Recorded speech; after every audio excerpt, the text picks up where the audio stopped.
Hello everyone, this is Crota coming at you, giving you game one in a series between Cloud9, also known as Cash, against Tho. Game one in this series, and interestingly enough, they said that this game was taken from the Zotac Cup.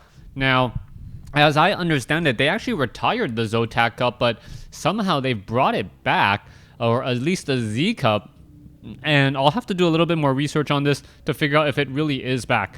Anyway, Cash spawning as the purple orc on the top right hand side of the map. Meanwhile, Yumiko spawning as the red human on the bottom left. Gonna go ahead and speed things up just a little bit until I get to the 2-minute mark, because there's not much that really gets done in the first 2 minutes of the game. Alright, gonna go ahead and slow things down as we are now already seeing the Archmage doing the militia creeping here at the 9 o'clock position. Very, very standard. Archmage going to be able to clear this out with the help of a militia to really gain that early experience bonus. Meanwhile, the Blade Master now going after the Renegade Wizard here, really hoping to get a powerful item. Claws of Attack plus, I believe it's plus 6.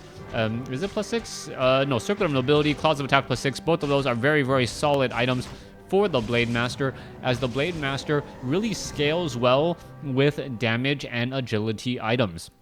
Archmage now on his way over, gonna go ahead and continue to clear out the Forest Troll Berserker location here.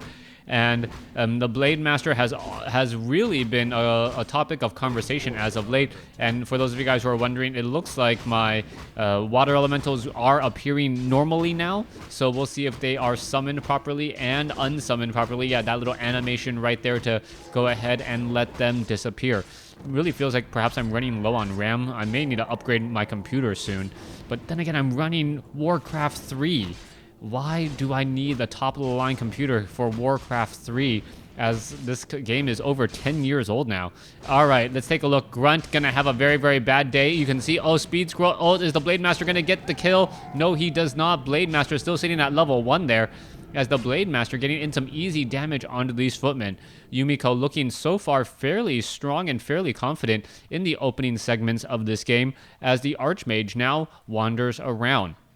All right, Archmage looking for perhaps some more places to go ahead and creep, trying to get a bit of an early experience advantage, picking up most likely Dust of Appearance, maybe even Boots of Speed. Yes, gonna be picking up those Boots of Speed as the footmen now, and those Grunts are engaging. Oh, Grunt almost gets surrounded, as now Yumiko may have to be very careful with the lower hit point footman that is in the midst of that group. Blade Master looks like he wants to get that footman, and it looks like he does get one shot onto him, but it doesn't look like, oh, he'll be able to do very much. Oh, that footman at least looking for the greater good, trying to slip away and not let any of the other units get taken down, as the Blade Master now gets to level 2. Militia creeping happening over here on the 7 o'clock location. Just militia, very, very nice, and this will give the Archmage at least a little bit more experience to get to level 3. You can see I'm already at 443 experience, doesn't need much more to get much higher, as the Grunts, Water Elemental now quickly summoned there, as it is now attempting to run away. All right, here we go. Murloc Nightcrawlers trying to steal your opponent's creeps, one of the basic things that can be done in WarCraft 3, to really prevent that second hero from doing all too much. Archmage is already on the board now with a level 3 with level 2 water elementals most likely. We'll see how those come around here in just a moment, as a new water elemental is going to be summoned right there. All right, that water elemental doesn't look like it was summoned quite right. I might have to restart my computer after this. Anyways, that Blade Master now looking to get away, will be able to get away and chase down that footman. There it goes, but still wasting a bit of time, as it needs to run back here in order to get back into the fight. All right, Blade Master now coming in, get some damage onto the Archmage. Archmage now in a bit of a run, as the Water Elemental does come down again. Archmage, Footman, Water Elemental now doing a little bit of a blow-to-blow, blow-by-blow exchange there, as the Blade Master decides he wants to return home, and he doesn't want to take that much damage. All right, apparently one of the observers is really causing a lot of lag, and Invisible should be leaving here in just a moment. It's very difficult to micro in a game like this. WarCraft 3 is extremely micro intensive.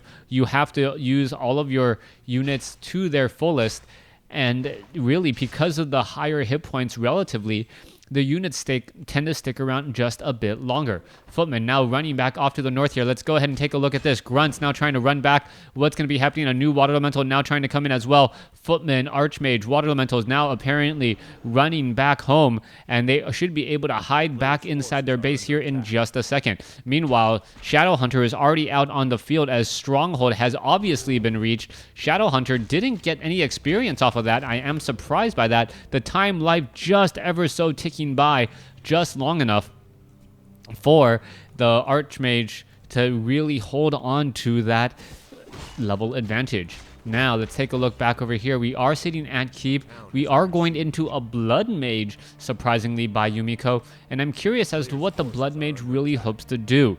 The Blood Mage could be used as a shutdown hero, as it continually siphons mana away from the Shadow Hunter. That's one of the ways that you can really slow down that Blade Master, by slowing down the Shadow Hunter, preventing as many healing waves and also hexes. By dropping the number of healing waves and hexes, the Blade Master really loses a lot of damage just because he can't stick around in the fights nearly as long.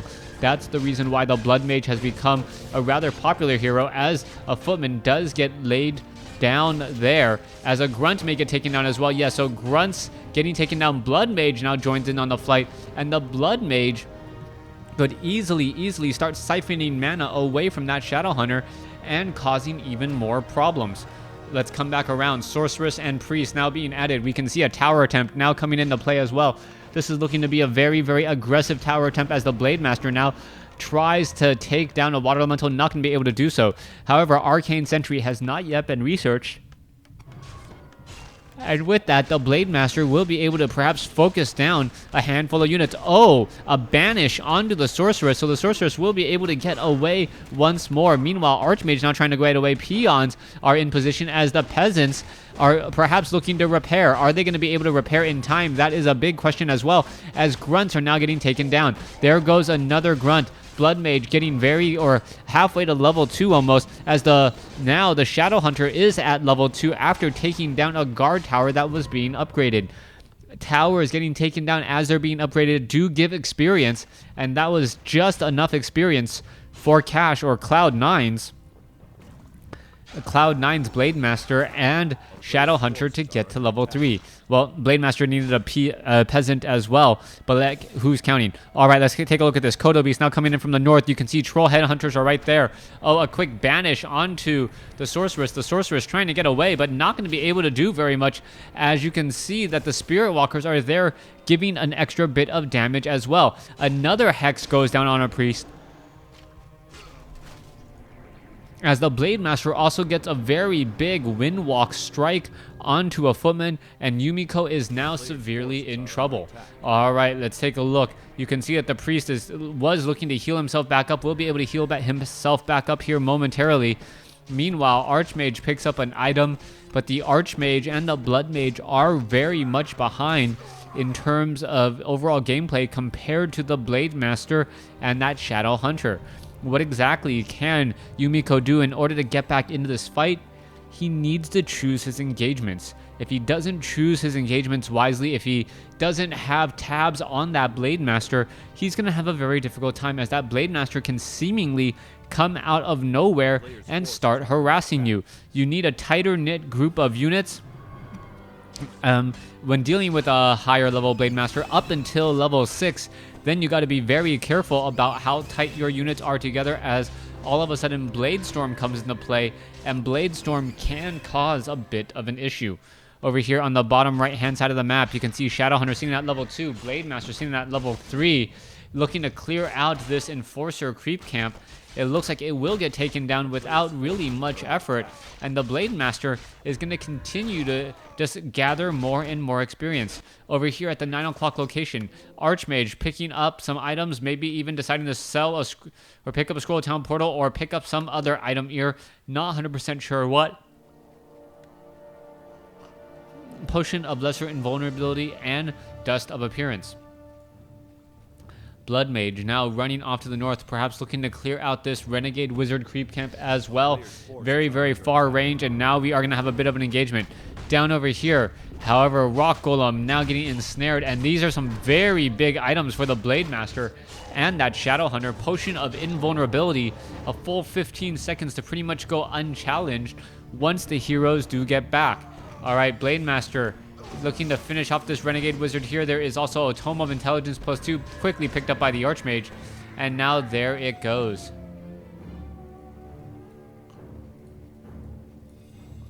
Blade Master is right off over here. Raiders are there as well. So far, no one really indicating what their overall game plan and strategy is. Blade Master may try to run in here. That would be actually a very, very bad move, as the Blade Master's Wind Walk was nearing an end. Blade Master sitting at level 3. Let's take a look at this. Blood Mage is still, or now sitting at level 2, almost level 3. And off to the north, we see the Rock Golem creep camp now getting crept out by the Blade Master. Meanwhile, what's happening down over here on the bottom left, Blood Mage and Archmage really leading a relentless charge. Needs to find a bit more experience for that Blood Mage to really wreak some havoc. Actually, adding level 2 Brilliant Aura to the Archmage may perhaps be even the most magic, as the Tavern still goes unused. Blade Master now coming in for an engagement. Banish onto that Blade Master. Blade Master now simply just walking by here, albeit in slow motion, as he is trying to get away. Sorceress still has plenty of, or has a good amount of hit points. I wouldn't say plenty, as Blizzard now being rained down. All right, Blizzard being rained down. That would be a very mistimed play, as Yumiko now uses another Dust of Appearance. And are we going to perhaps see another Blizzard? All right, so far Cloud9 has been in dominant control. Yumiko has been forced to constantly adapt his strategy to what Cloud9 is. And by getting Blizzard, he actually does have a bit of AoE control. But we'll see if that translates into an actual victory on the map. A Speed Scroll now being used, as well as all the units will be teleporting home without a problem. There we go.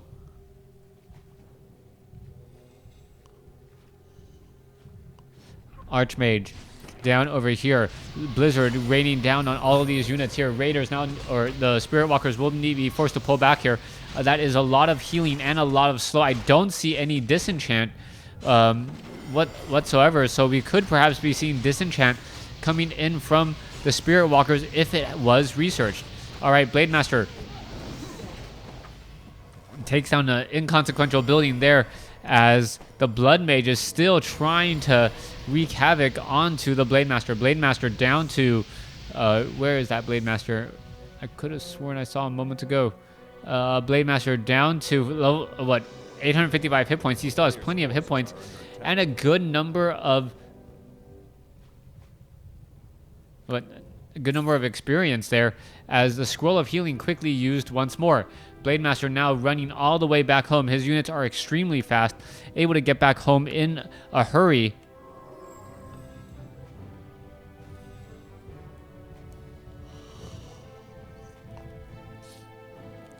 Yeah, not quite sure what all those soldiers were doing in those in that Voodoo Lounge there, but let's go ahead and take a look. This Kobo Beast just rushing the charge here, a little bit of damage. Meanwhile, back down over here, you can see that the Blizzard of the Archmage is really just raining down on the Orcs Parade. The problem is that the Orcs are not able to really freely chase because of the combination of slow Brilliant Aura and Blizzard. Forcing them to chase is like walking through an ice waterfall and expecting to not take any damage whatsoever. That is not going to be happening here. Well, I guess you could technically try to say, well, I shouldn't be able to walk through it since it is solid, but that's just looking too far into it. So far, Yumiko now looking to pull back here, and Yumiko's ping apparently is maybe a bit of an issue. Yumiko now making his way off to the north, going after these units, and this is still not looking good.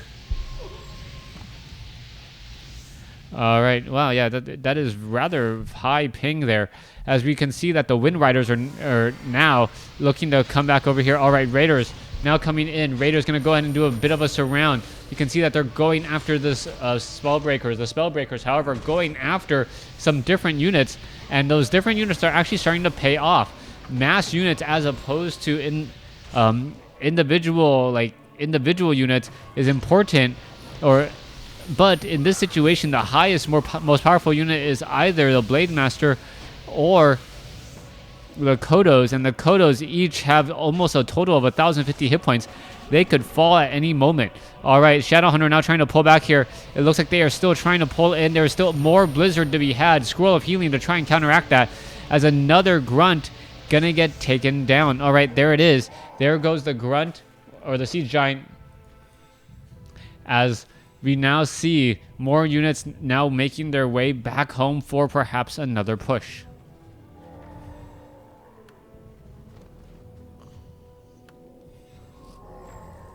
All right, a little bit of slow going right there so far. Cloud9 or Cash getting all of his units back here. They're going to be healing back up. Meanwhile, that is a lot of Spellbreakers, not very many Scrolls of Healing. And here we go. There goes one spell. No Spellbreaker just quite yet. Very close to. There it goes. But that one unit was almost like a gimme unit. Like, I need to free up supply. Why lead with your weakest units first? All right, Blizzard now raining down onto all of these units. That is going to be a bit of a problem, causing a bit of a zoning effect. Also, the Archmage knows that. The Archmage is just continuing to put this pressure down as the Blade Master now makes his way over. All right, Siphon Mana on from the, I believe the Naga Sea Witch. Pretty much out of mana here in just a second. Blade Master now making its way over as the Blade Master wants to go after this Archmage, but I don't think it's going to happen as the Blood Mage comes in with a quick banish as well. All right, let's take a look at this. Who's going to come out on top? It looks like Blade Master is still trying to chase in heavily. Archmage is still sitting at level 4. Blade Master is sitting at level 5, and the Shadow Hunter is sitting at level 4. The Mass Sorceress is going to be extremely good against the standing army, but I don't really see anything against the actual Ents and these trees here. All right, continuing to attack. Let's take a look at this. Continuing to attack, going after that wild Sorceress right there. And now what's going to be happening here? All right, Archmage getting ready in position. There is another round of Blizzard that doesn't amount to very much. As we are now looking at the Blade Master now trying to push through here on the left side. All right, Blood Mage now in a bit of trouble. Blood Mage gets invisibility cast on himself. Blood Mage is now able to pull back here, and he gives himself the GG. I actually can't believe this. He's actually very close in score, and he gave himself the GG. All right, so Yumiko takes game 1. Please stay tuned for game number 2.